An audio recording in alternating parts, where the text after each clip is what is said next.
Hello বন্ধুরা, এই দেখো এটা আমার ঘর। ছোট ঘর, তেমন বড় না। আর ওটা আমার সামনে দোকান। এটা আমার দোকান, খাবারের দোকান। জাস্ট জল আর খাবার রেখেছি।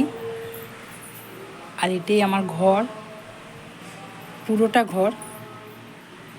তো এই রুমটায় আমার দুটো বাচ্চা থাকে, আর আমরা পরের রুমটায় থাকি। আগে আমার খড়ের ঘর ছিল, তারপরে এই ঘরটা দেখো, এই 4টে দেওয়াল, এই 4 দেওয়ালটা পেয়েছি আমি সরকার থেকে। তার মধ্যে আমি কিছু দিয়েছি। আমার স্বামী প্রথম ইনকাম 200 টাকা হয়, তারপরে 250 টাকা, তারপরে 400 টাকা। পরে পরে পরে পরে আমার স্বামী ইনকাম করতে শুরু করলো, রাজমিস্ত্রি কাজ করে।